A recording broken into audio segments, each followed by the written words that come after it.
Bismillahirrahmanirrahim. Assalamualaikum warahmatullahi wabarakatuh.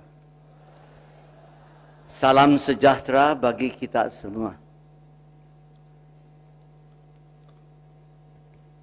Saking begitu banyak saya mau cerita, tidak tahu mulainya di mana. Kemarin saya harus dampingi para pimpinan DPD, Dewan Perwakilan Daerah, dan para anggota-anggotanya menonton bersama yang namanya Habibie dan Ainun.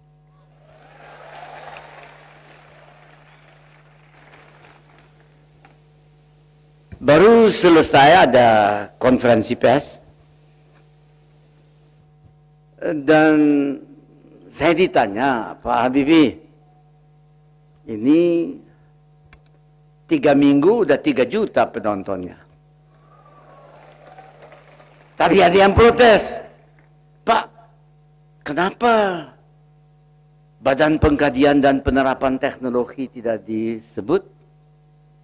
Kenapa apa yang namanya Akademi Ilmu Pengetahuan Indonesia tidak disebut?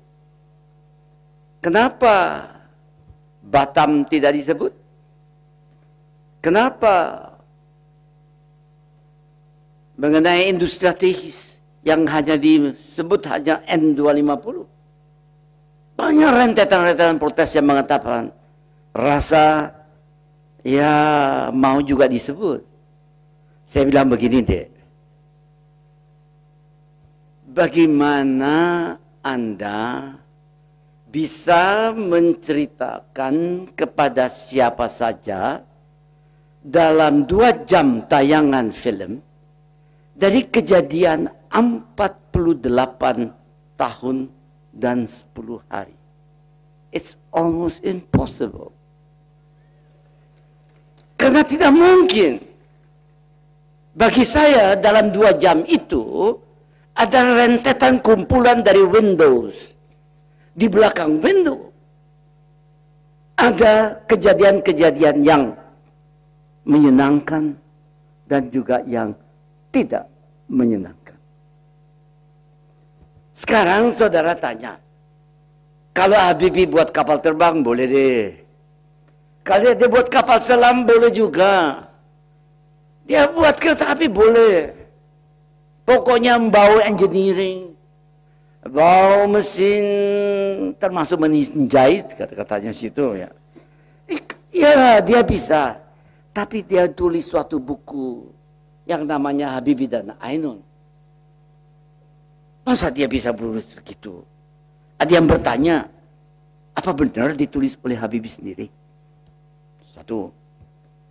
Ada yang bertanya, apakah mungkin dia mendikte seseorang dan seseorang menulis itu? Apa mungkin dia tulis bahasa Jerman terus diterjemahkan?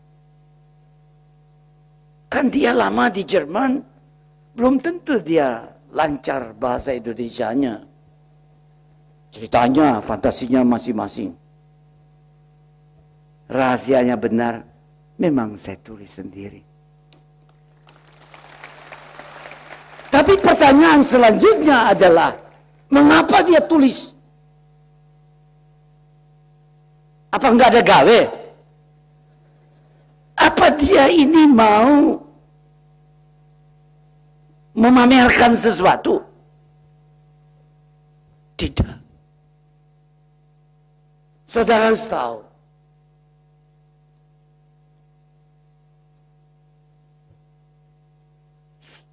Habibie dan Ainun, saya kenal Ibu Ainun saya usia 13 tahun. Ibu Ainun 12 tahun. Ibu yang melahirkan Ibu Ainun itu kawan dari ibu yang melahirkan Habibie. Kalau mereka sedang bertemu, kadang-kadang ada Ainun, ada Habibie. Tetapi bukan pacar-pacaran. Hanya anak ya umur 12 dan 13 tahun. Sekolah pun dia adik kelas. Beda 1 tahun. Sering kadang-kadang bermain, tapi tidak bisa dikatakan kawan erat. Dia bahkan kawan dengan adik saya, almarhum Fani.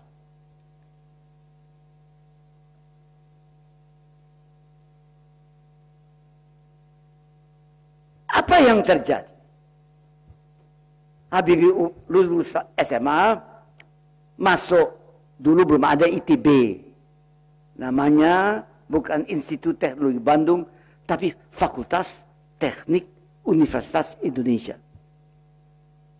Saya tahun 54 tamat SMA, masuk ke situ, mau belajar fisika, karena tidak ada suruh belajar elektro.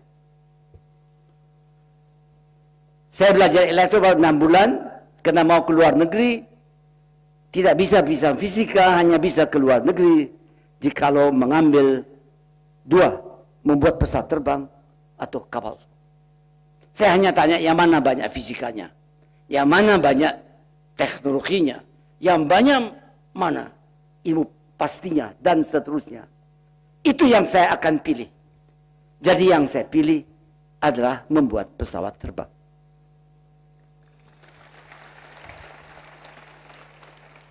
Saya ke Eropa, biasanya dapat beasiswa.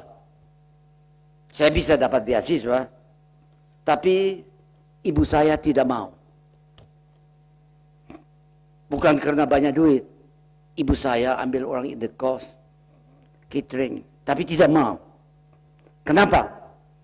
Waktu ayah saya usia 42 tahun, sedang memimpin sholat Isya, dia bilang Allahu Akbar, cep jatuh, meninggal di atas sejadah.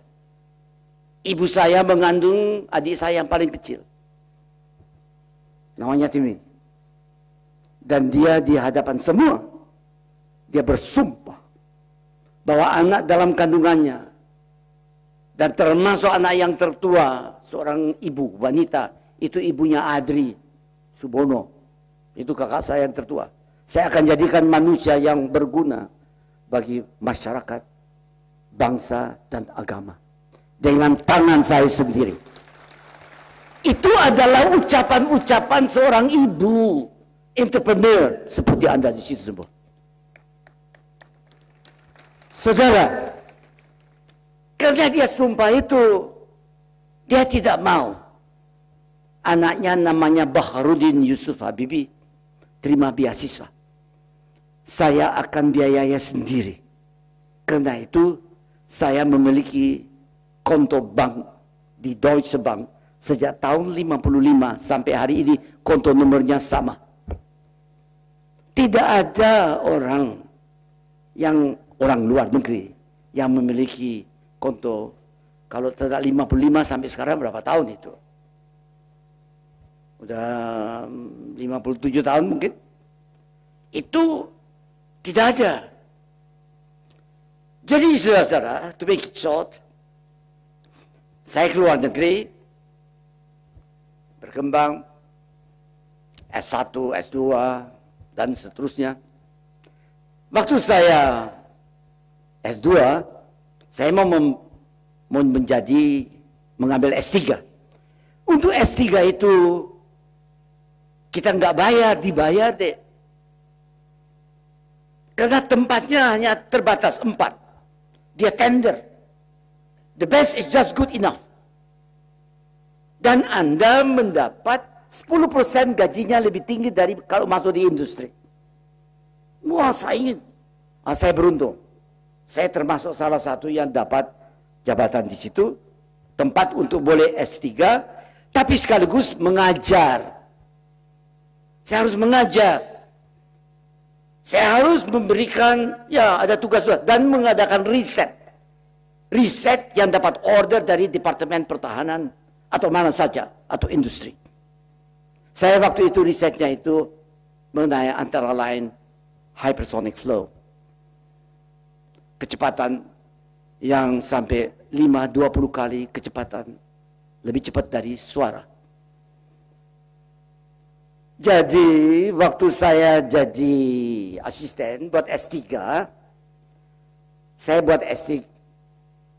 jadi asisten usia 24 tahun. Saya jadi S3 28 tahun. Saya masuk di situ, jangan lupa Pak Habibie ini umur 77 tahun. Tapi kalau sering saya dikira, masa Bapak umur 77 tahun? Kiranya 65 tahun. Enggak, saya 77. Nah bayangkan, Pak Habibie umur 28 tahun, kiranya umur 18 tahun. Normal kan? Jadi saya masuk ke industri itu dengan wajah penampilan yang baby face. Namanya gitu.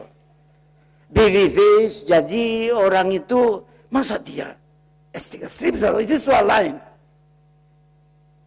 Soalnya saya masuk harus menyelesaikan banyak masalah. Saya harus cerita ini supaya insya Allah Anda diilhami.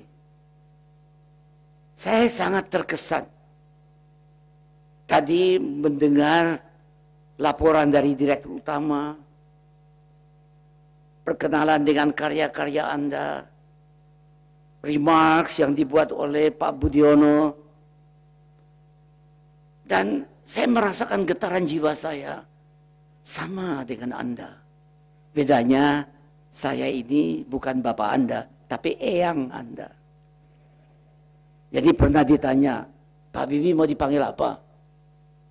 Profesor? Doktor? Presiden? Bapak? Apa Pak? Enggak, panggil aja eyang. Jadi memang eyang. Karena saya tinggal, hitung aja waktunya. 3 tahun lagi saya 80. 10 tahun lagi 87. Saya tidak tahu berapa, mungkin belum sampai 80 udah dipanggil. Saya tidak tahu. Tapi sebelum saya dipanggil, ada kewajiban saya untuk memberikan nilai-nilai sekurang-kurangnya awal dari pemikiran nilai-nilai yang penting menjadikan Anda ya seperti apa yang saya pernah alami, bahkan lebih baik daripada saya sendiri. Itu adalah cita-cita dari tiap orang tua. Kalau enggak demikian, tidak ada progres. Saya kembali. Jadi waktu saya sedang membuat S3, usia 24 tahun, saya itu tahun 60, saya mulai membuat S3, saya lahir tahun 36, jadi usia 24 tahun. Waktu itu terjadi, ya normal dong. Cewek punya cowok, cowok punya cewek. Normal dong. Bahwa kita di jalan lihat yang indah ya senyum. Kenapa enggak? Tapi tidak berarti kita melewati batas-batas yang ditentukan oleh moral dan sebagainya. Tidak. Tapi boleh saja kan melihat yang indah. Dan dari melihatnya itu, ya menjadi persahabatan. Jadi tiba-tiba, waktu saya sudah 2 tahun bekerja dan mempersiapkan lagi hebatnya mempersiapkan S3 itu. Saya ditelepon oleh perusahaan. Saudara Habibie, ini ada tiket Anda segera harus pulang ke Indonesia. Oh ya bener aja dong. Karena sudah 7 tahun tidak pulang-pulang. Dulu kalau suruh pulang enggak punya duit. Kerja. Atau ujian. Sekarang dia bilang harus pulang. Rupanya ibu saya mendapat surat dari kawan-kawan. Yang namanya Rudy itu. Kalau begini terus, dia kecantul dengan orang yang akan yakinkan dia menetap di Jerman dengan Londo Jerman. Jadi saya disuruh pulang. Akhirnya saya pulang. Waktu saya pulang itu,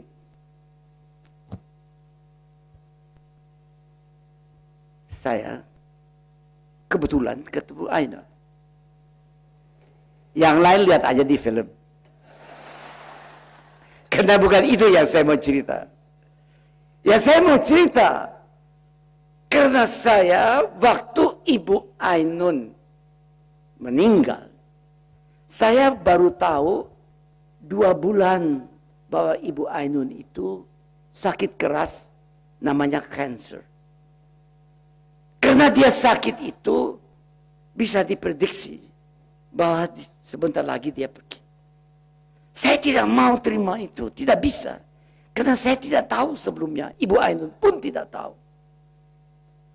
Karena keadaan Ibu Ainun, orang di Eropa tahu. Kalau mau cari Habibie, Anda nggak tahu caranya, cari aja Ainun. Kalau ketemu Ainun, taruhan deh, 10 menit lagi Habibie muncul. Di lain pihak dia bilang, kalau mau cari Ainun, Anda nggak mau punya jaringan, cari aja Habibie.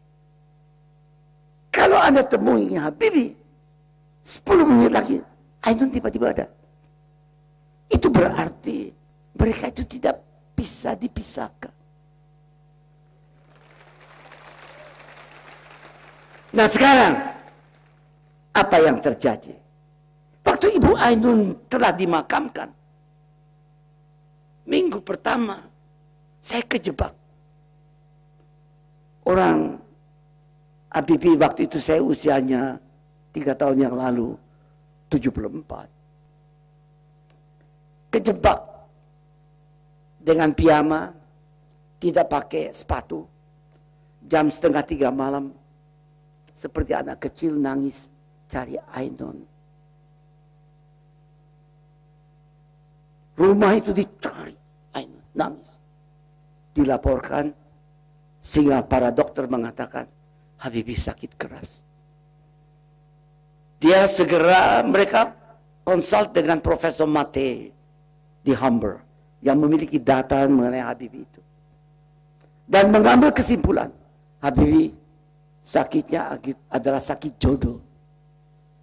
Begini dek, Anda jodoh. Membuat keluarga sejahtera sakinah. Ada anak dan cucu. Jodoh ditinggalkan, anak dan cucu pergi merantau. Tinggal jodoh berdua saja. Sama-sama selalu. Tiba-tiba salah satu dipanggil duluan.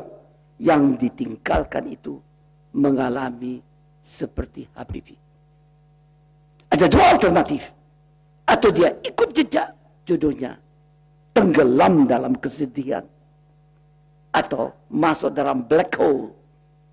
Dan ini dinamakan secara ilmiah psikosomatik malignant. Jadi waktu itu disampaikan Habibie psikosomatik malignan berat. Dalam 3 bulan palinglah dia ikut suami istrinya. Dia berikan 4 alternatif. Pertama, Habibie segera harus dirawat masuk rumah sakit psikiatri atau rumah sakit jiwa. 1. Kedua, Habibie tetap tinggal di rumah. Tim dokter dari rumah sakit jiwa di sini diperkuat datang dari Jerman akan merawat Habibie. Ketiga, Habibie curahkan segala perasaannya. Keempat, Habibie selesaikan sendiri. Saya ambil alternatif keempat. Karena kalau saya ambil alternatif masuk rumah sakit jiwa, saya nggak keluar-keluar. Kalau dia datang sini, sama saja di rumah. Kalau saya buka semua, serah kira sama siapa saja, itu bisa Susah. Belum tentu istri saya menyetujui. Karena itu saya tulis. Nah sekarang Anda, saya rasa 100% tahu. Karena sering pakai laptop. Kalau laptopnya hang, ngapain? Restart. Karena kalau Anda restart, apa terjadi? Semua software yang sekecil apapun dicek ulang. Nanti pada software tentu di mana terjadi kerusakan, akan terjadi pengecekan lebih lama. Saya paham deh. Waktu saya membuat S2, belum ada laptop, S3 belum ada laptop. Dan saya harus program sendiri, dengan bahasa sendiri, dengan waktu itu Algorithm Language, terus Fortran. Saya membuat itu programnya dalam kartu-kartu jam blok di punch card itu. Itu data-data dalam satu pita dengan penuh dengan lubang-lubang. Saya lalui itu. Belum ada software sekarang, enak banget. Harus buat sendiri. Jadi saudara tahu bahwa tiap dari Anda yang di sini tahu bahwa ada hang restart. Restart semua dicek ulang. Berarti di tempat saya ini ada hang. Hang dari apa? Sinergi dari dua hal. Dari perasaan dan akal. Dari emosi dan rasio. Dan sini harus dalam keadaan keseimbangan. Sekarang ini lari ke emosi. Dan itu mengakibatkan psikosomatik malignan.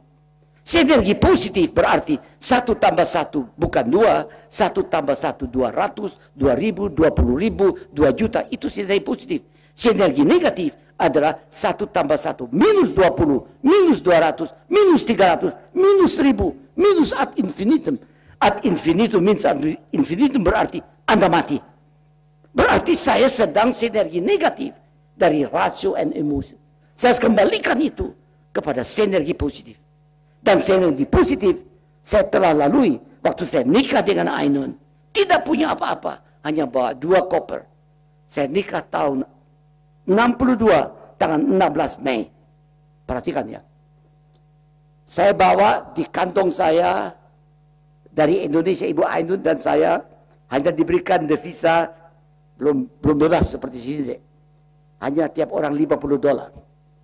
Koper, tapi saya punya pekerjaan, punya pemasukan di Eropa. Apa terjadi? Saya mulai begitu, minus. Saya bisa bersinergi positif. Sehingga 10 tahun kemudian, bulan Juli, persisnya tanggal 21 Juli, tahun 72, saya sudah mampu membuat rumah sendiri. Rumah saya pekarangannya adalah 1,5 hektar, punya indoor swimming pool. Dalamnya kamu lihat, masih ada rumah itu. Itu dari nothing menjadi top.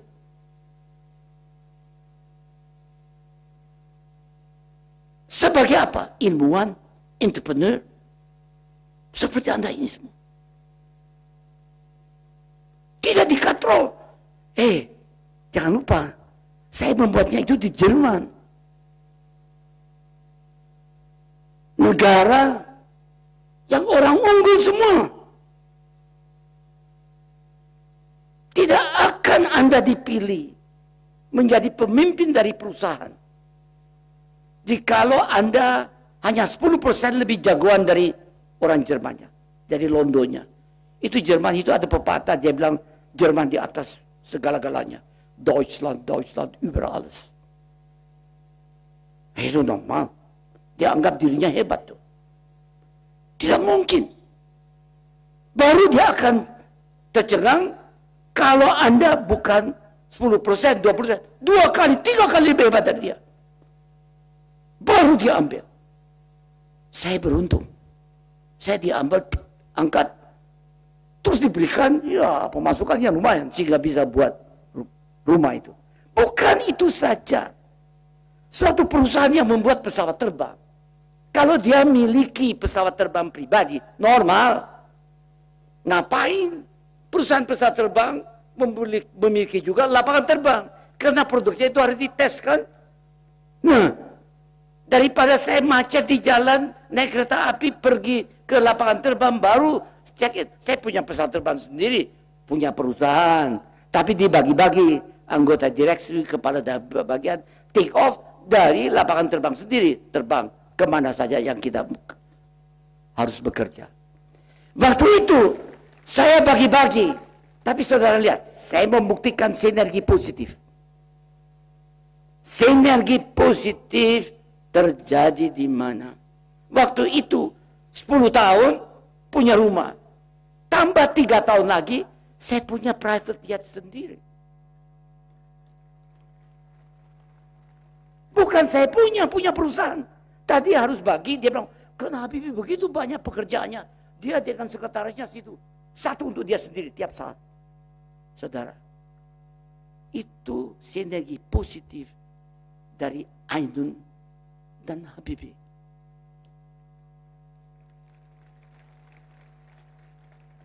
Yang memberikan itu belakangnya adalah cinta. Sebelum saya buka ini, saya banyak PowerPoint mau perlihatkan sama Anda. PowerPoint ini tadi malam saya buat. Saya baru 2:30 malam baru tidur.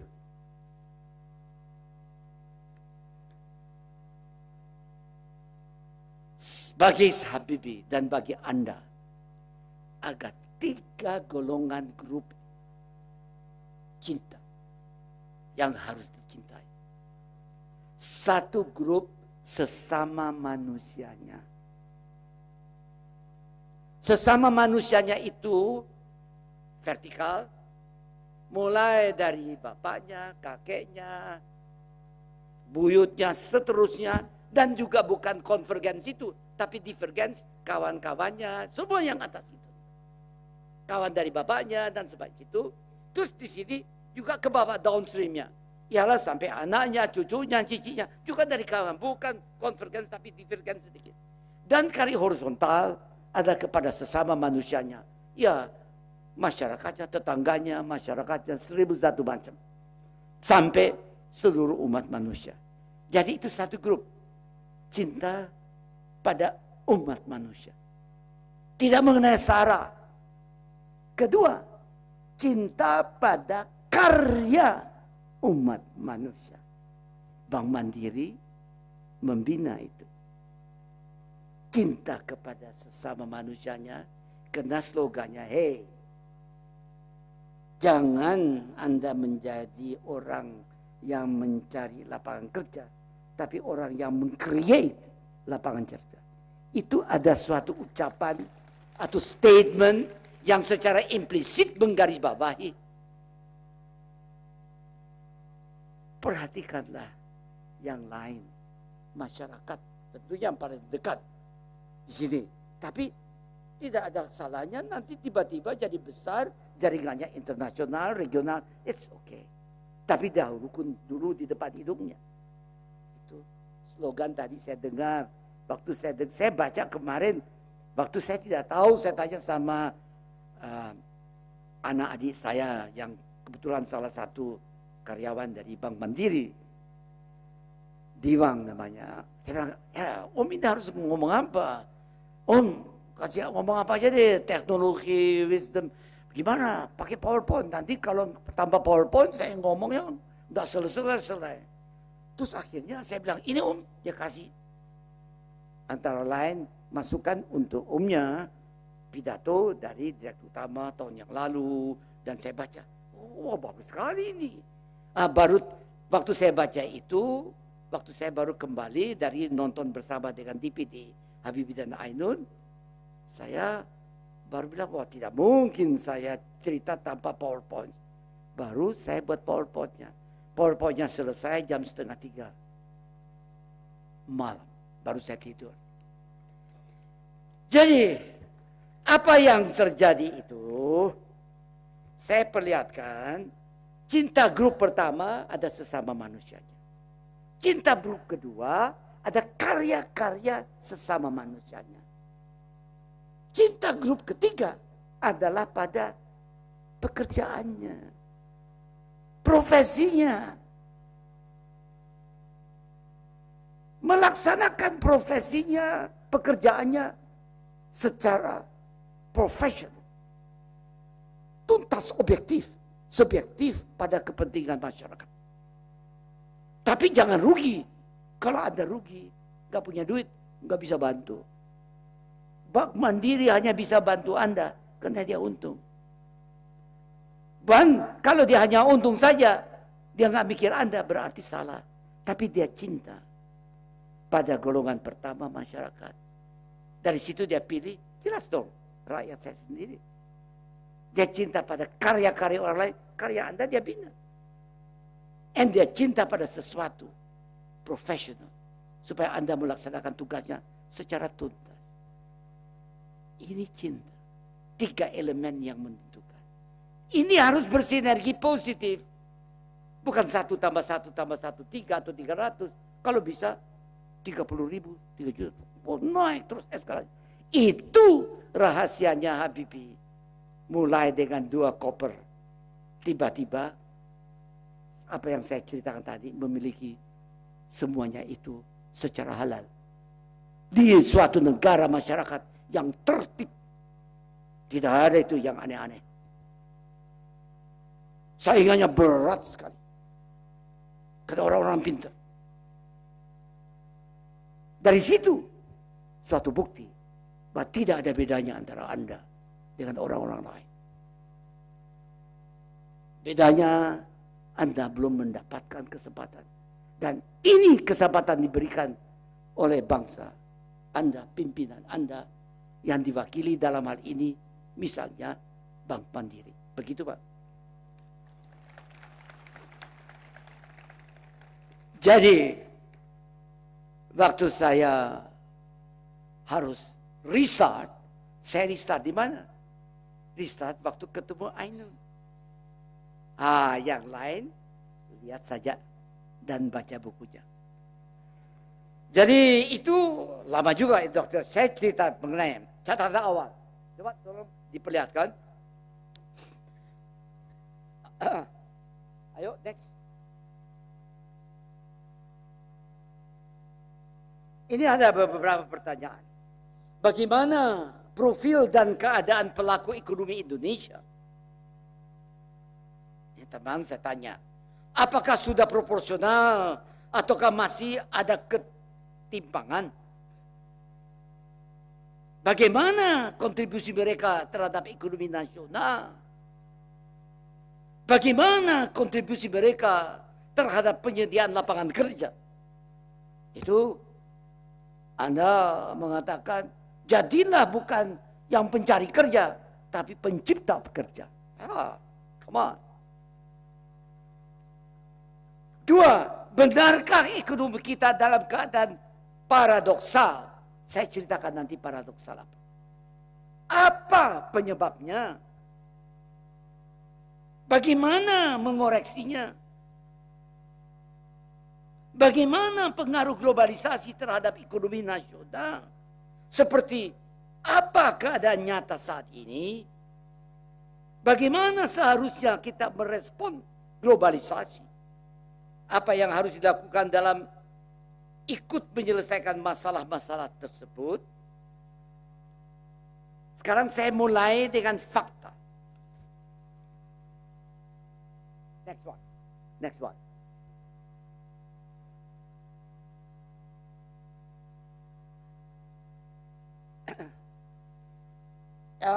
Ini sebentar.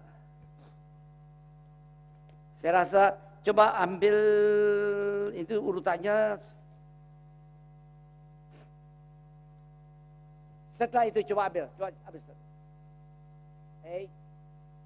Kembali nomor 1 tadi mana? Itu salah. Ini tadi salah. Kesempatan saya sekarang kesenjangan lapangan kerja. Kesempatan kerja yang disediakan oleh usaha kecil dan mikro adalah 88,92%. Anda itu termasuk golongan ini. Usaha menengah 10,54%. Usaha besar 0,54%.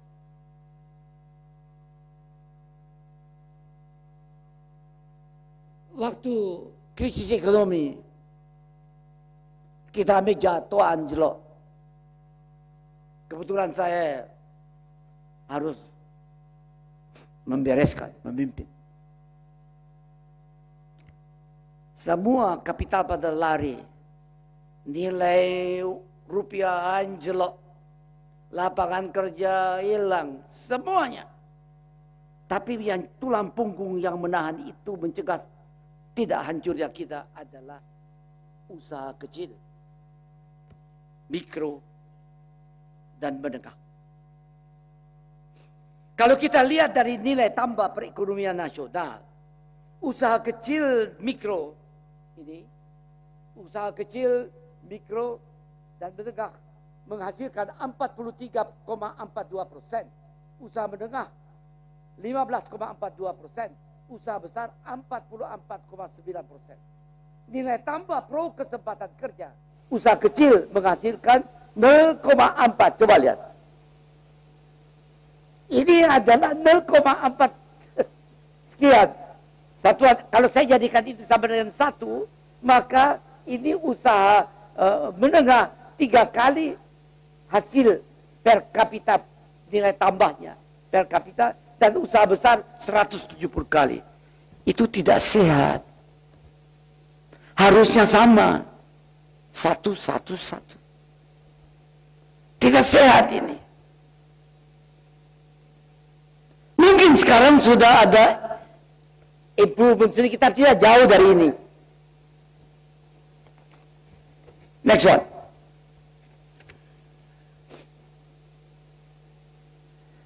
Usaha kecil dan mikro.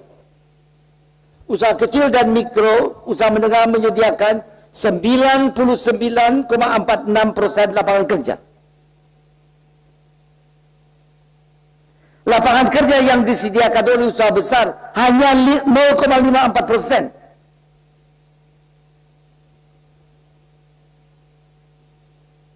BPD dalam perekonomian nasional 44,9% hasil usaha besar, hanya 55,1% hasil usaha kecil dan menengah.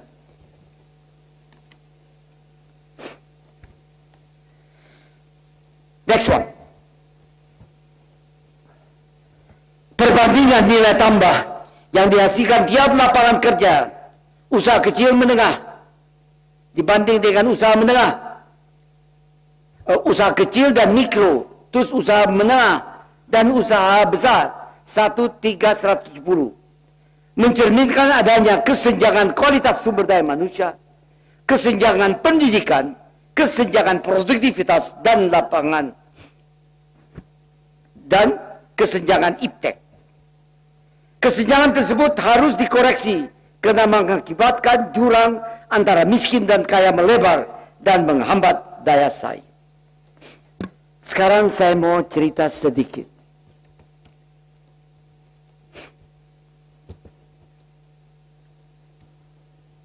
Tahun 93, saya dapat telepon dari Duta Besar Republik Indonesia di Bonn. Namanya Jenderal Ahmad Tirto Sudiro. Dia mengatakan, Saudara Bibi, Anda segera harus datang ke Düsseldorf. Besok akan tiba dengan pesawat pribadi Dr. Ibnu Sutowo. Anda harus datang ke situ. Jawaban saya, Pak, saya banyak pekerjaan. Siapa itu namanya Ibnu Sutowo? Saya tidak tahu. Oh, Anda nggak tahu? Dia itu menguasai semua ekonomi. Dia yang menciptakan perusahaan Pertamina. Dan Pertamina itu ada kaitannya dengan minyak dan sebagainya dan sebagainya. Masa Anda nggak tahu? Tidak tahu. Karena itu Anda harus ketemu dia. Apa kaitannya saya dengan perusahaan minyak? Apa kaitannya? Dan apa dia mau dengan saya? Itu bulan Desember deh. Sedang mempersiapkan laporan tahunan untuk Departemen Pertahanan, untuk semua. Kan harus saya tanda tangani, saya harus pelajari. Kalau ada yang salah, saya harus beresin. Terus akhirnya dia bilang, apapun saya tidak tahu, saya hanya diperintahkan Anda harus bertemu. Di mana? Di Düsseldorf. Kapan? Besok. Hari Jumat itu. Hari Jumat jam 8 pagi. Oke. Saya datang malam. Karena ini tidak ada kaitannya dengan perusahaan, maka saya pakai pesawat terbang Lufthansa, saya tidak pakai pesawat terbang sendiri. Jangan nanti kiranya, wah ini menyalahgunakan fasilitas. Itu suatu disiplin normal. Jadi saya naik aja, saya bilang sama sekretaris saya harus ke Düsseldorf. Pakai mana Pak? Sedang kapal terbangnya? Tidak. Saya pakai pesawat terbang sendiri. Tiket Lufthansa. Saya bayar. Saya terbang. Jumat malam, saya kerja. Masih telepon-telepon. Periksa, laporan banyak yang saya harus baca. Pagi-pagi jam 8, saya persis ketok pintu dari Presidential Suite dari Pak Ibnu Stowo. Saya belum pernah lihat ada Presidential Suite. Presidential Suite itu adalah kamar yang terbesar di seluruh lantai dari Hilton itu satu orang. Saya bilang kok hebat banget ini. Ya saya belum pernah. Ya saya masuk aja biasa di double room. Ngapain kita hemat toh. Terus saya tinggal situ, saya ketok pintu. Terus ada seorang butler, bule, dia tanya bahasa Inggris. Ada Pak Adi dia? Ya. Tunggu saya lapor dulu sama Pak Ibnu. Saya mau masuk, tidak, ada di luar. Saya berdiri di luar. Tiba-tiba Pak Ibnu itu dia buka pintu. Dia nggak bilang, nggak senyum dan mengatakan, hei gimana Habibi, selamat pagi dan sebagainya, silakan masuk. Tidak. Saya tiba-tiba dilabrak aja, dimaki-maki. Wah, dibilang, kamu enak-enak saja di sini. 1001. Saya bilang, ini gimana toh? Masa kita datang, suruh datang, dia untuk dimaki-maki lagi. Jadi tapi saya diam aja dia. Saya bilang, tapi kelihatan dia sangat bersemangat, matanya tajam dan sangat kritis. Dan konyolnya, semua yang dia katakan sama saya itu tepat dan benar. Dan saya jadi malu. Jadi saya dipersilakan masuk. Terus saya suruh pulang. Dikatakan, Habibi, saya diperintahkan Anda segera pulang ke Indonesia. Yang lain lihat di film.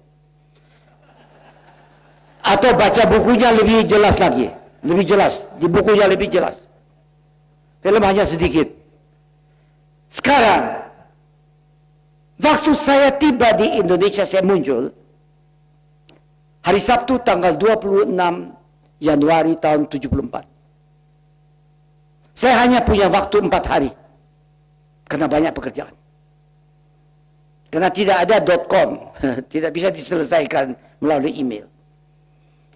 Jadi saya landing, ibu saya, semua datang keluarga, jemput. Dan dia katakan, Anda diterima oleh Pak Ibnu. Hari Senin, tanggal 28, jam 10 pagi.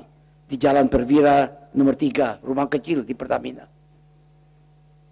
Saya datang ke situ, masuk. Waktu saya masuk, kita lagi orang yang serem begitu. Dia sambil senyum. Selamat datang ya di Indonesia. Kapan datangnya? 1000. Wah, kok baik sekali. Terus dia bilang, Pak, saya sudah di sini. Apa Anda mau sampaikan sama saya, Pak? Saya sudah tugasnya selesai. Tugas saya adalah datangkan Habibi kemari, dan Habibi nanti malam 7:30 diterima oleh Presiden Republik Indonesia. Oh begitu?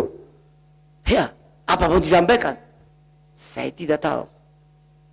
7:30, tanggal 28 Januari, hari Senin, tahun 74, saya bertatap muka pertama kali dengan Pak Harto sebagai Presiden. Karena saya kenal Pak Harto waktu saya umur 14.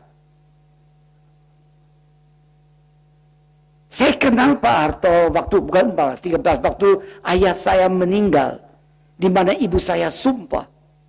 Itu ada banyak orang yang sholat itu. Salah satu orang di antaranya ada anak muda umur 28 tahun. Letnan Kolonel Soeharto. Waktu itu tidak ada yang tahu bahwa dia jadi presiden. Apalagi saya yang tidak terpikir. Tidak ada keinginan ke arah situ. Tapi dia di situ. Jadi saya sudah kenal dia. Tapi lama tidak bertemu. Dia bilang, dia berdiri, selamat datang. Nah, terus dia cerita saya apa saya harus laksanakan. Dari situ mulai saya merencanakan berdirinya industri strategis sekarang. Saya mulai dengan 20 orang. Kantornya di belakang itu toko Sarina itu. Ya kan? Dibuat oleh Bung Karno, satu-satunya ya mall waktu itu. Wah, kebanggaan kita Sarina. Di belakang itu ada rumah sewa 20 orang. Saya masih di Jerman, tapi di sini orang yang saya mondar-mandir, saya mimpin membuat industri strategis. Sekarang dengan susah payah dari 20 orang, waktu saya jadi wakil presiden, Maret tahun 98. Jadi itu 24 tahun kemudian saya jadi wakil presiden. Saya harus letakkan semua jabatan, termasuk memimpin industri strategis. Industri strategis yang saya letakkan itu memberi pekerjaan kepada 48.000 karyawan. Dan membuat produk-produk dari pesawat terbang, dari apa saja, sampai senjata, sampai semua turnover tiap tahun sekitar 10 billion US dollar. Itu kenyataan. Itu bukan fantasi, kenyataan.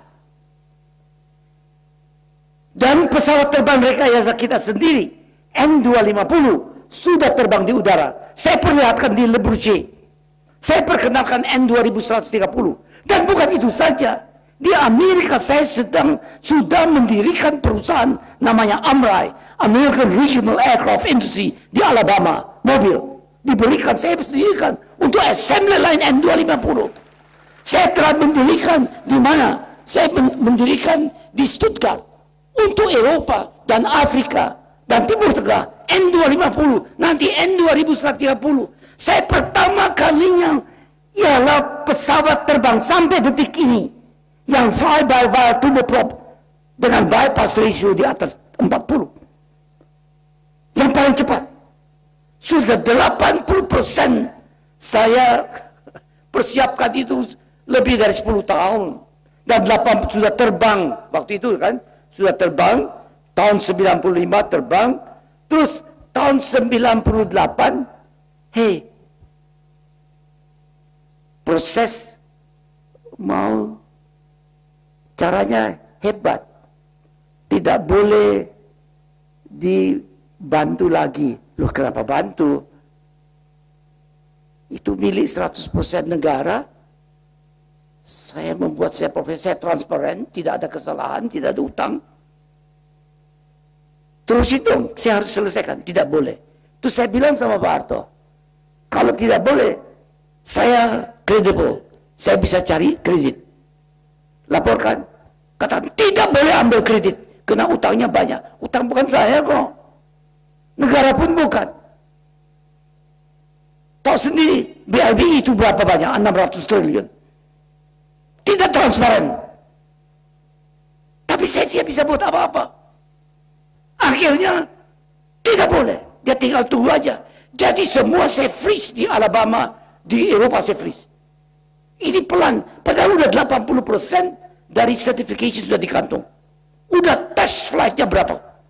Lebih dari 900 jam. 1 jam itu bukan 1 jam. Bisa 5 jam. 1 jam terbang itu namanya 1 take off. keliling-keliling, mulai tes, baru landing. Itu namanya 1 jam. 1 flight hours. Tidak identical dari 1 watch hour. Jadi udah lebih dari 800 jam terbang itu. Dalam keadaan gitu saya sudah berhenti, gila tuh. Bukan begitu saja. Industri strategis setelah saya tidak lagi dibubarkan.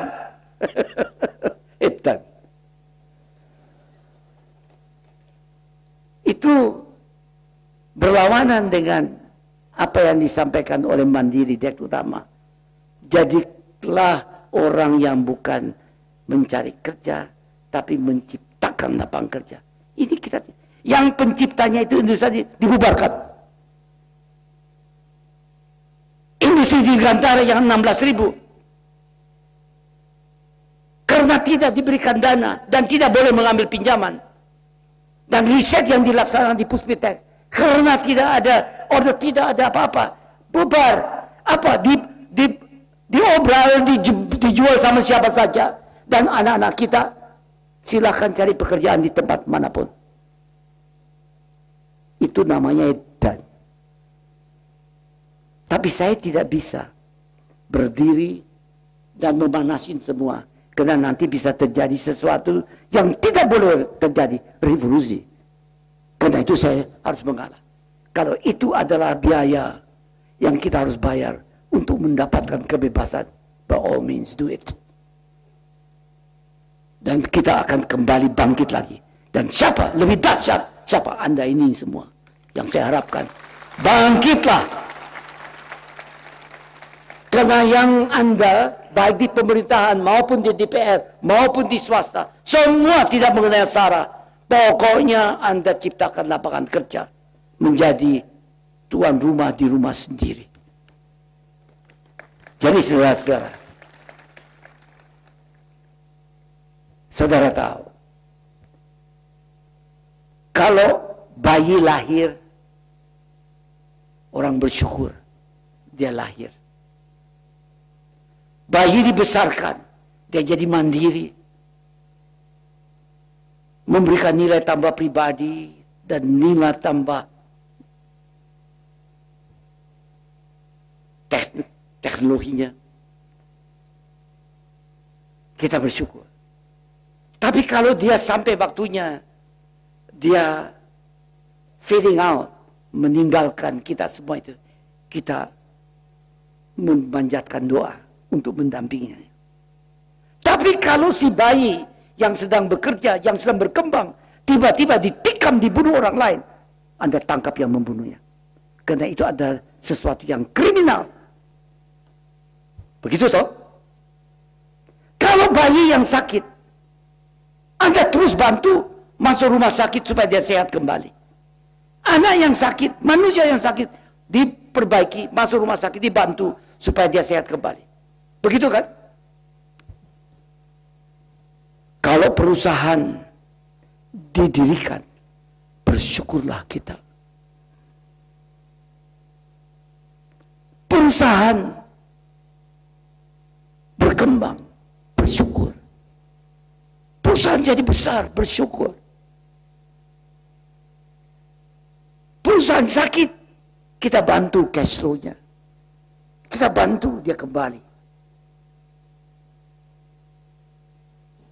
Kalau perusahaan karena keadaan apa saja tiba-tiba menghilang, kita sedih. Kita bersyukur kepada penerusnya yang mau membuatnya itu. Begitu kan? Perusahaan perilakunya seperti manusia. Begitu kan? Kalau perusahaan dibangkrutkan, kriminal. Industri strategis dibangkrutkan.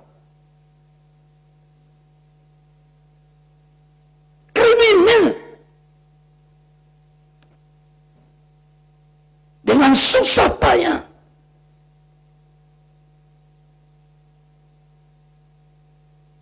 Dengan kasih sayang, konsentrasi. Berapa puluh ribu jam yang sebenarnya saya harus berikan sebagai seorang suami dan ayah kepada anak dan keluarga saya. Enggak. Dan begitu juga kawan-kawan yang lain. Tidak, kita laksanakan itu. Itu hilang lenyapkan. Itu kriminal baru.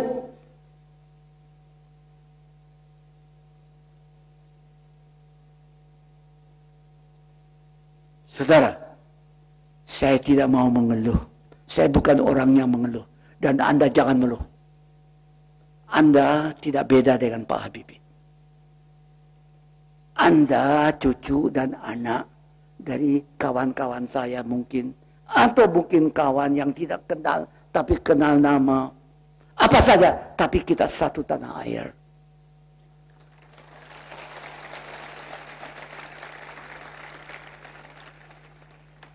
Kita adalah bangsa pejuang tahan banting. Kita konsentrasi. Saya cerita sedikit ya. Waktu saya usia 21 tahun. Saya udah mulai sakit-sakit. Tapi saya harus masuk sanatorium usia 23 tahun.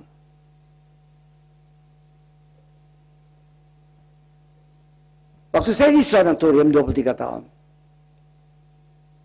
Malam-malam saya dapat serangan. Saya tuberkulose. Tuberkulose tulang, virusnya masuk ke jantung dan infeksi selaput jantung sehingga bengkak, sehingga kejepit keluar darah. Sakit sekali. Saya dalam kehidupan saya di rumah sakit 2 kali masuk rumah mayat. Karena sudah dikatakan orang ini tidak akan survive. Saya sudah kedinginan gitu, tiba-tiba bangun, saya buka mata saya, ada seorang pendeta. Saya agama Islam. Pendeta dia semua. Itu dia bilang, "Nak, mata Anda bersinar."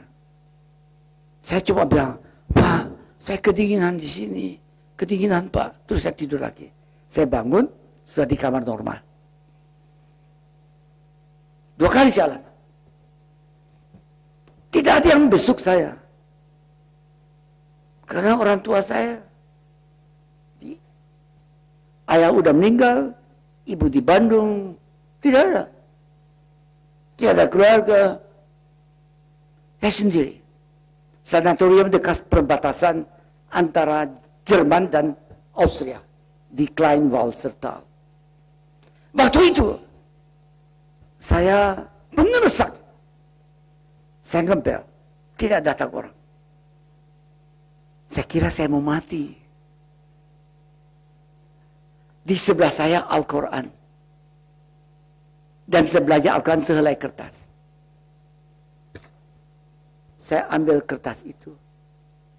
Saya tulis. Bismillahirrahmanirrahim. Sumpahku. Terlentang, jatuh, perih, kesal. Ibu Pertiwi, engkau pegangan dalam perjalanan janji pusaka dan sakti, tanah tumpah darahku, makmur dan suci. Saya tulis, saya ngebel-ngebel.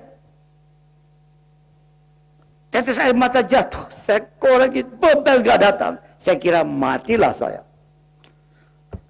Saya bilang, hancur badan, tetap berjalan. Jiwa besar dan suci membawa aku padamu, Ibu Pertiwi yang makmur dan suci. Saya mau makmur sejahtera, tidak kotor, tapi suci. Saudara, itu anak muda.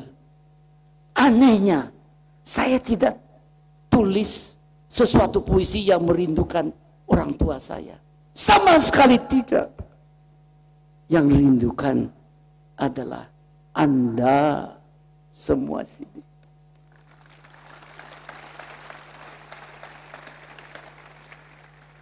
Kalau saya berani mengungkapkan ini reality.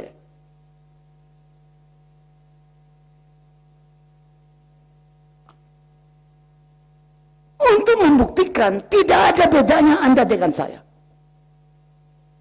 Kalau saya begitu, saya yakin Anda lebih baik dari saya. Don't worry. Karena Anda lebih beruntung. Hampir semua sekarang kita belajar dari kesalahan sendiri dan kesalahan orang lain. Dan semua kita mau belajar. Itikad kita semua berdasar keyakinan adalah demi kepentingan kita semua. Juga yang tidak setuju tadi, dia yakin bahwa jalannya ada yang paling baik. Tidak ada alasan kita untuk menikamnya. Jadi saudara, itu sebagai selingan. Karena tugas sebagai orang tua, saya harus memberikan motivasi kepada Anda. Saya harus berikan semangat kepada Anda. Oke? Di antaranya selip-selip itu mengenai apa yang menurut saya Anda harus fahami. Next, please. Paradoks. Ada 3 paradoks. Kita kaya tapi miskin. Kekayaan sumber daya alam melimpah tapi miskin penghasilan. Kita besar tapi kerdil. Amat besar wilayah dan penduduknya, tapi kerdil dalam produktivitas dan daya saingnya. Kita merdeka, tapi terjajah. Merdeka secara politik, namun terjajah secara ekonomi. Mungkin Anda bilang, Habibie exaggerate. No. Seperti dia bilang, wah Habibie terlalu cepat itu cara berpikirnya. You are too early. Maksudnya apa? Dengan kapal terbang Anda itu terlalu jauh. Belum sampai waktunya Anda buat. Tidak benar, I'm on schedule. Kalau tidak ada yang menghalangi saya, persis tahun 2000-an, saya punya pesawat terbang semua di dunia punya saya. On schedule. Dan itu tidak bisa diciptakan dengan suatu keputusan presiden. Dengan tidak bisa diciptakan dengan undang-undang atau ketetapan MPR. Dengan memberikan legitimasi sama tiap orang. No way. Membutuhkan waktu. Tidak bisa Anda tiba-tiba mulai membangun pada tingkat 16. Dari 1/16 Anda hiraukan. It's impossible. Jadi salah itu. Yang mengatakan Habibie terlalu cepat. Tidak. Saya on schedule kok. Kalau lihat, saya buktikan. Kamu buka aja matanya. Semua pesawat terbang yang terbang di bumi Indonesia. Pertumbuhan dari passengers. Tiap tahun ini 20%. Bukan main banyak. Pesawat terbang itu semua tipe N250. Dan N2130. Semua yang saya kembangkan sudah bayar. Disedot dibuat orang lain. Ya. Yang benar aja dong.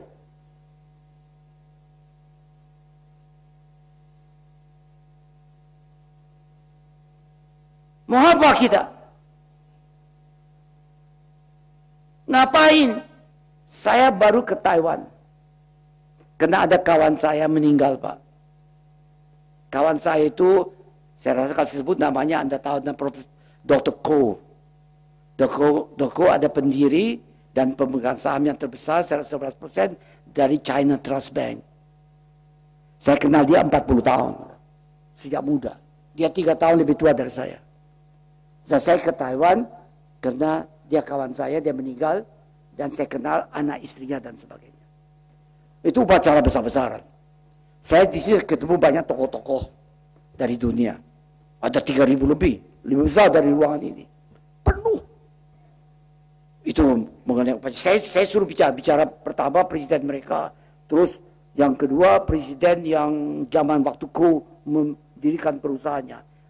Yang ketiga saya, terus dari Amerika, dari Beijing juga dia bicara, dari mana-mana. Hanya 10 orang yang berbicara di panggung. Saya nomor 3 yang bicaranya. Saya bilang sama saudara,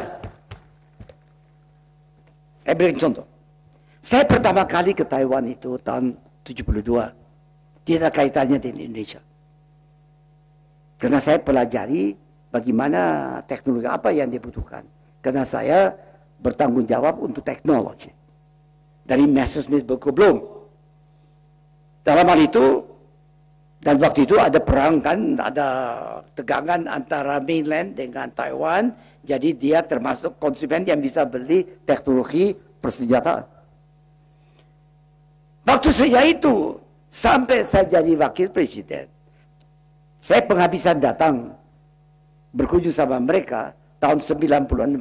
Waktu saya mempersiapkan di situ. Karena banyak kawan saya situ. Mereka selalu mendekati saya. Papi, kita kerjasama dalam bidang teknologi ini. 1001 banyak. Saya dengarkan, ada saya laksanakan, ada tidak. Kali ini saya datang sama. Mereka juga sudah lebih tua dari saya. Tapi dia mau bilang, Pak, kami ini banyak orang Indonesia kerja di sini. Berapa banyak? Saya tanya. Itu sebentar lagi 200.000 lebih. Ekonomi kita tergantung dari Indonesia loh. Maksudnya, ya kalau mereka itu mogok atau tidak bekerja, ekonomi kita lumpuh. Wah, bidang apa saja? Saya mau tahu toh, apa bidang elektro atau seperti Anda. Apa? Pembantu rumah tangga, pembersih jalan dan sebagainya. That is what you want to be, not me. Saudara,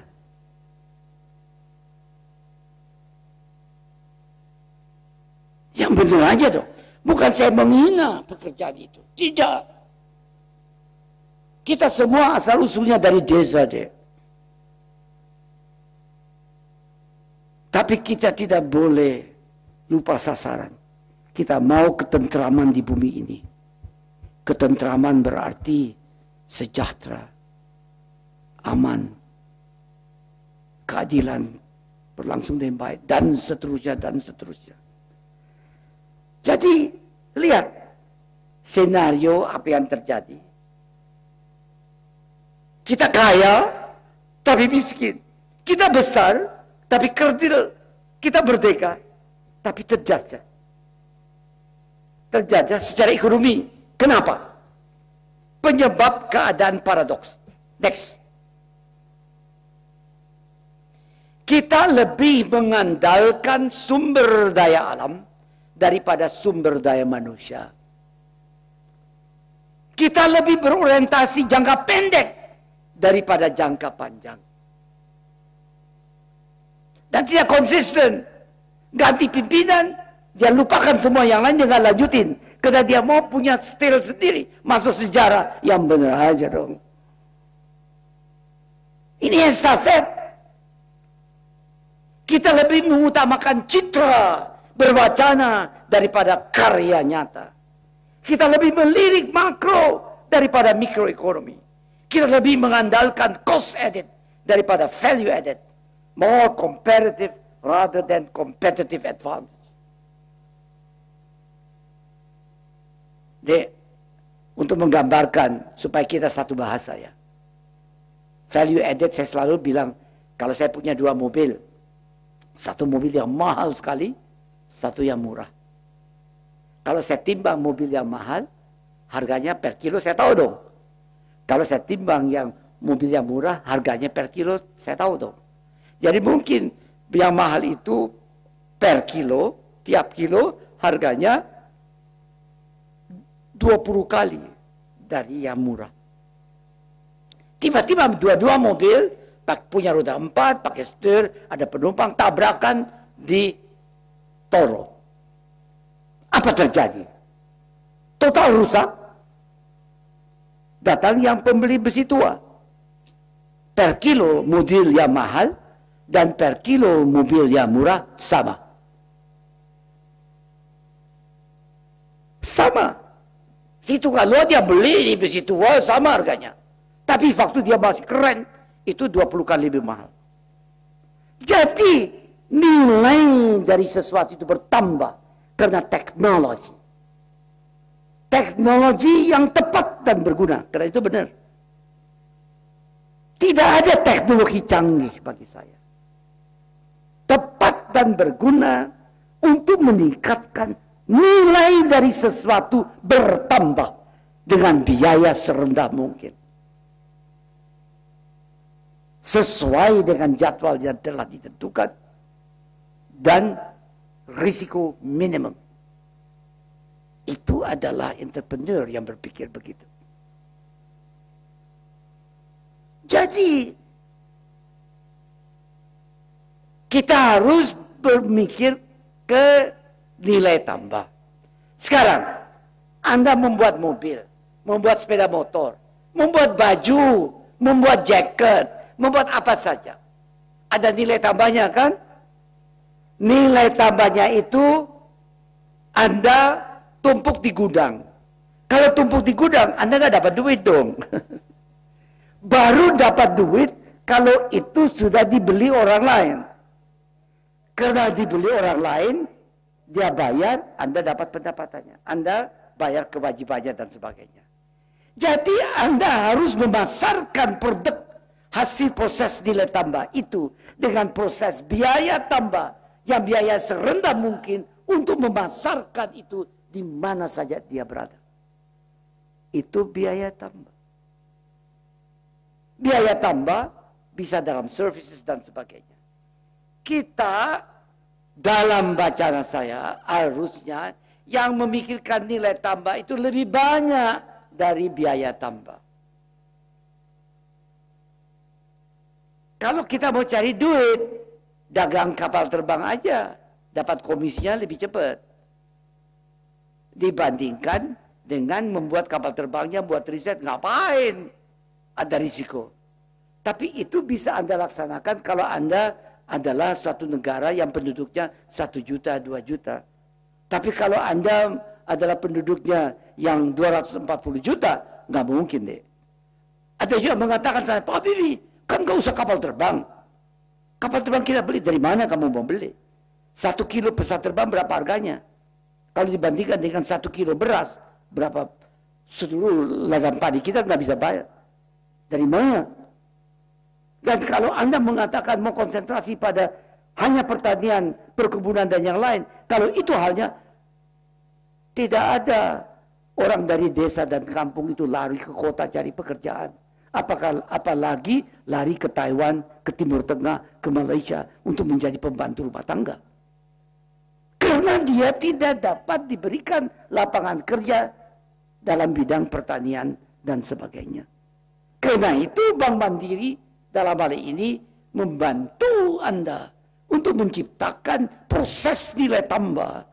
Ya, diarah ke proses nilai tambah. Untuk pada proses nilai tambah itu manusia yang melaksanakan tugasnya makin terampil dan Anda makin besar, makin banyak diciptakan lapangan kerja. Kualitas kehidupan dari manusia itu meningkat.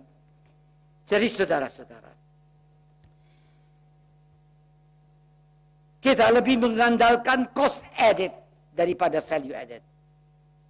Kita lebih berorientasi pada neraca perdagangan dan pembayaran. Dan cenderung mengabaikan neraca jam kerja. Nah ini. Memang orang-orang itu diem. Kalau anak-anak kita pergi ke daerah, kemana sekolah manapun, sekolah itu di negara manapun, dia mengadakan riset untuk kebutuhan ya konsumsi masyarakatnya. Kalau masyarakatnya sedang memikirkan proses ialah bagaimana memimpin atau melaksanakan pembangunan berdasarkan sistem sosialis, maka semua riset diarahkan mengenai sistem sosialis. Kalau itu sistem kapitalis, maka semua riset dilaksanakan sistem kapitalis. Tidak mungkin sebaliknya, karena yang biaya itu masyarakatnya. Jadi saudara-saudara, karena itu jam kerja, dia tidak pikirkan, bukan dia mau ajarin, itu orang-orang yang datang dari negara berkembang, bagaimana kamu ambil jam kerja. Saya kemarin masih bilang aneh ya, LSM itu saya juga punya LSM, namanya Habibie Center. Habibie Center LSM, cuma bedanya LSM kita itu ya tidak bukan memikirkan wawasan politik dari suatu partai atau suatu golongan, tapi kita mencari mekanisme yang terbaik untuk mendirikan suatu negara yang modern, madani, di mana demokrasi berlaku, di mana hak asasi manusia dan seterusnya. Tetapi itu yang kita, dan teknologi itu kita pikirkan. Nah, saya tahu bahwa dibutuhkan biaya. Dulu saya ambil dari biaya saya pribadi. Sekarang saya bilang kamu cari sendiri. Sudah 10 tahun, 12 tahun saya bantu. Saya coba cerita itu bahwa tidak ada LSM kalau tidak ada motor atau orang yang biayanya. Tapi cari LSM di bumi Indonesia atau di bumi ini yang memperjuangkan bukan hak asasi manusia, tapi kewajiban asasi manusia. Cari, nggak ada. Nggak ada. Cari di Eropa, di mana saja, tidak ada. Semua hak asasi, hak. Karena semua hanya memikirkan hak dan tidak tahu batas. Batasnya rakus biasanya. Tidak ada rasa kewajiban. Sebenarnya yang seharusnya harus hak dan kewajiban dalam keadaan keseimbangan. Tidak ada pun LSM dimanapun juga yang memperjuangkan kewajiban asasi manusia. Itu baru LSM. Saya pernah sindir itu di PBB. Nggak mikir. Jadi saudara, karena itu kita harus ambil inisiatif sendiri. Ngapain? Tergantung orang lain. Next one. Kita harus melakukan koreksi keadaan paradoks. Orientasi yang sakit lebih menguntungkan sumber daya alam daripada sumber daya manusia. Harus lebih menguntungkan sumber daya manusia daripada sumber daya alam. Terus lebih berorientasi jangka pendek. Enggak, harus lebih berorientasi jangka panjang. Lebih banyak berwacana. Tidak, karya nyata. Just do it. Terus kita lebih makro, mikro tidak diremehkan. Lebih banyak ke makro. Kita harus makro dan mikro seimbang. Kita cost edit. Lebih pada cost added, lebih perdagangan, lebih services. Tapi value added kita harus lebih banyak ke value added. Karena di sini lapangan kerja. Bagaimana Anda mau melaksanakan pemerataan kalau orang nganggur? Kasih sedekah. Ya benar aja.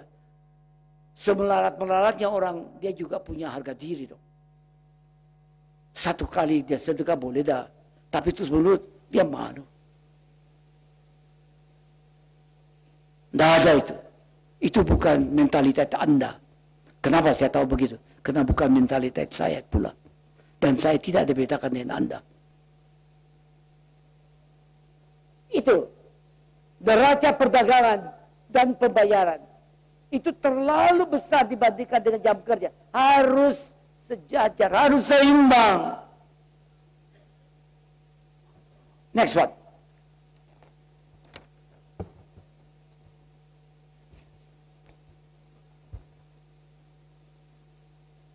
Globalisasi pasar kepentingan nasional.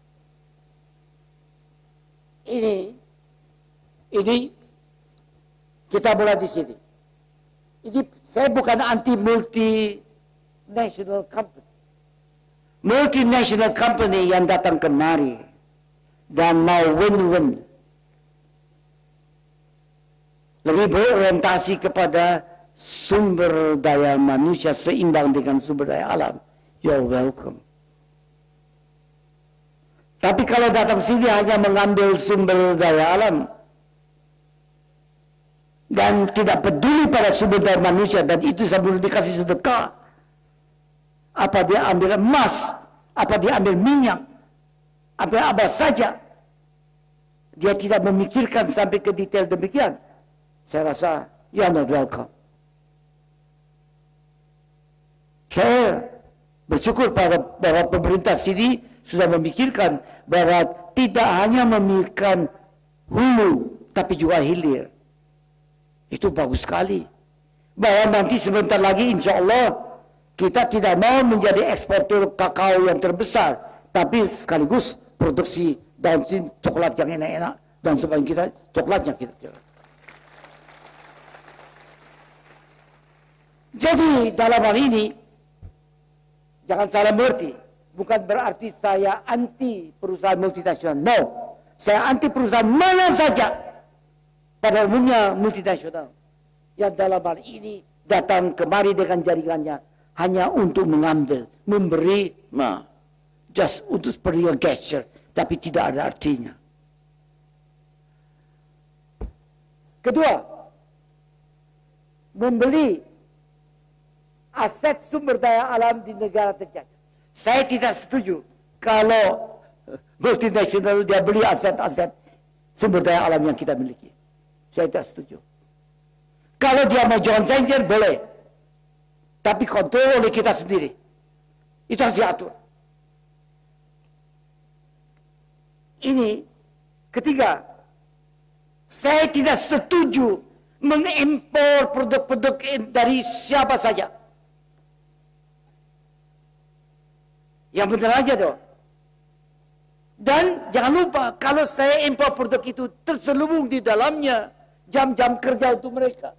Mereka jadi pinter. Saya hisap jari. Saya bayarnya dengan apa? Dengan sumber daya alam yang saya miliki.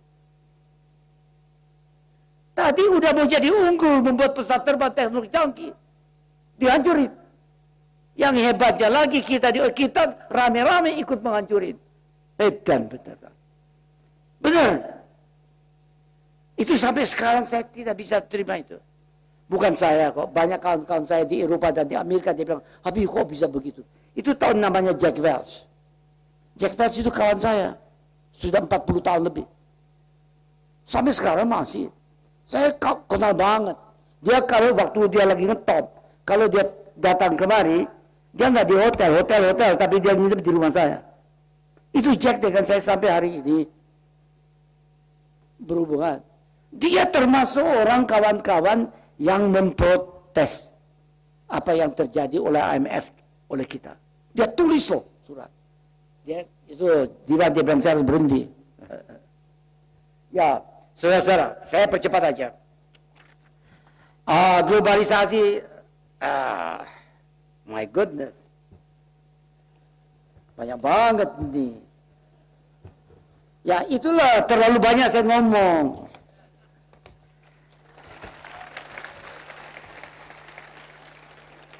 Tapi gimana ya, kesempatan diberikan kalau saya tidak manfaatkan dengan baik untuk memberikan informasi dan merangsang Anda untuk terus berjuang meningkatkan amplitude resonansi Anda, itu saya salah. Saya kembali sini, globalisasi, hasil ekspor sumber daya alam karya. Oh God, saya lama ini. Saya berhenti ya. Hah? Mana Diwang itu? Dia bilang dia berhenti. Mau terus atau berhenti? Saya terus ya.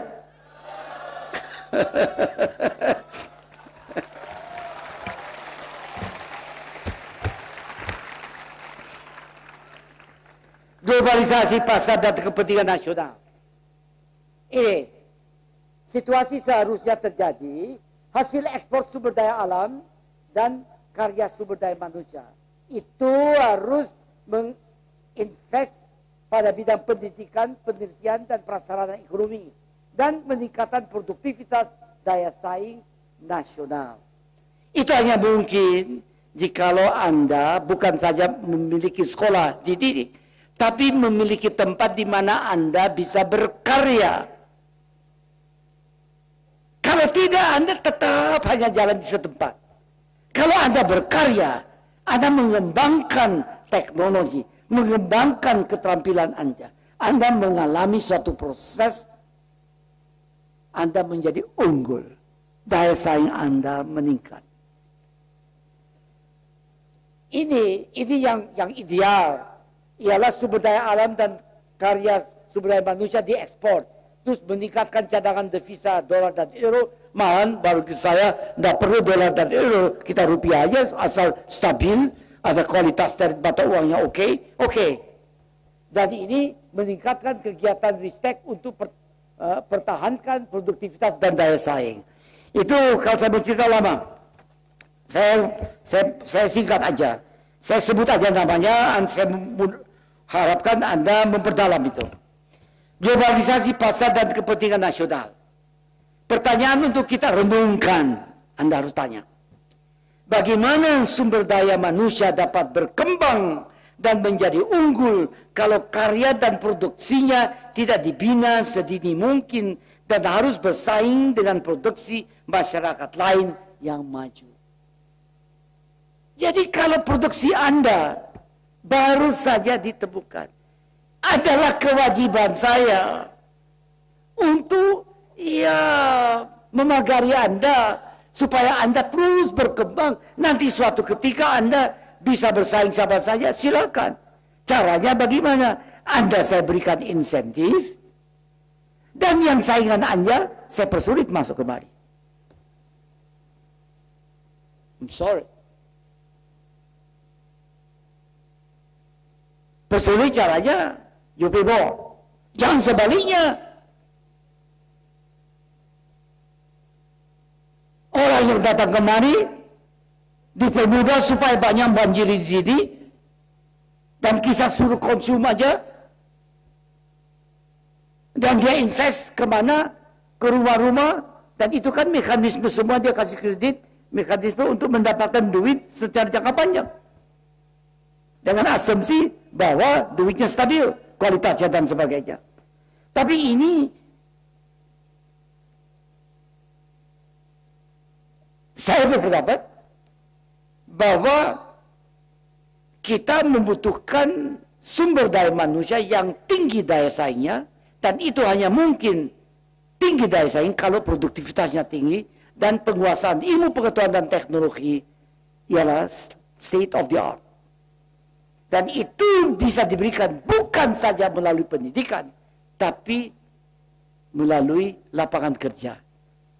Lapangan kerja itu tidak berarti harus perusahaan yang besar. Yang kecil itu bisa canggih loh. Tepat guna, dia kecil. Hey, Steve Jobs mulainya di garasi. Ya, Apple mulainya kecil. Macintosh mulainya kecil. Semua mulainya kecil. Jadi saudara-saudara, itu pertanyaan yang sadarkah kita bahwa dalam produk impor tersembunyi jam kerja masyarakat lain? Bagaimana membiayai proses pembudayaan dan pendidikan sumber daya manusia jika modal sumber daya alam sudah dikuasai oleh jaringan investor negara lain? Jadi maksudnya begini, hasil penjualan sumber daya alam itu harusnya dimanfaatkan untuk mengembangkan kualitas sumber daya manusia dan prasarananya dan sarana yang dibutuhkan untuk melaksanakan proses nilai tambah. Seperti yang dilaksanakan oleh Pertamina. Pak Ibnu Stowo bilang, udah kamu mau buat apa? Kapal? Oke. Kapal terbang? Oke. Saya cuma tanya dari mana duitnya? Dari minyak. Tapi kamu saya berikan waktu. Kamu laksanakan itu. Pak Harto bilang, Habibie, kapan saya bisa lihat pesawat terbang buatan bangsa ini? 74 saya bilang, Pak, 10 tahun lagi pada tempat yang sama, jam yang sama, saya akan menghadap Bapak dan menyampaikan pesawat terbang buatan Indonesia telah mengudara. Saya datang tahun 84 saya perkenalkan CN235. Itu dia bilang, apa hadiahmu untuk Indonesia merdeka 50 tahun? Saya bilang, saya akan membuat kapal terbang yang paling canggih di dunia. Saya akan membuat kapal. Saya akan membuat kereta api. Saya akan membuat ini semua, saya bilang gitu. Benar? Kamu akan laksanakan? Saya laksanakan. Saya janji, Pak. Saya akan memimpin bangsa Indonesia sehingga mampu. Pak Harto hanya bilang satu, Habibie, kamu saya percaya, kamu boleh buat apa saja di bumi Indonesia. Saya selalu, selama saya mampu, saya akan selalu menjaga kamu. Cuma satu, kamu janji saya, jangan membuat revolusi di bumi Indonesia. Karena rakyatmu itu tidak mampu mengatasi satu revolusi lagi. Kamu janji? Saya janji, Pak. Dan saya tepati janji itu. Waktu Pak Harto lengser, kita dalam ambang pintu revolusi. Saya bayar dengan dibubarkannya industri strategis. Tapi bagaimana perasaan saya? Anda bisa bayangkan. Yang saya sedih adalah waktu itu dibekukan. Saya masih bilang sama Gus Dur, hei jangan korek-korek ini. Karena nanti kalau kita lewat, saya akan kembalikan. Jangan mati. Seperti oke lah. Gus Dur tepati janjinya, tapi setelah itu dibubarkan. Dibuat peraturan-peraturan yang tidak menguntungkan nasional. Produksi dalam negeri tidak dilindungi. Lingkungan dihilangkan. Bukan itu saja. Biaya yang pernah dikeluarkan oleh industri strategis untuk mendidik anak bangsa menjadi pintar, dianggap kredit, harus bayar kembali dengan bunganya. Ditaruh di semua sistematis mau dihancurkan. Bagaimana? Saya hampir berontak. Untung, saya bilang, untung ada Tuhan. Benar itu. Saya larinya ke sholat. Saya tahajud. Untung ada Tuhan. Kalau tidak mungkin saya sudah tidak tahu gimana. Jadi saudara-saudara. Tapi ini bukan mengeluh. Kita catat. Tapi jangan catatan itu menjadi penghalang dari suatu masa depan yang besar. Udah lewat-lewat. Tapi don't let it happen again. Jadi saudara-saudara.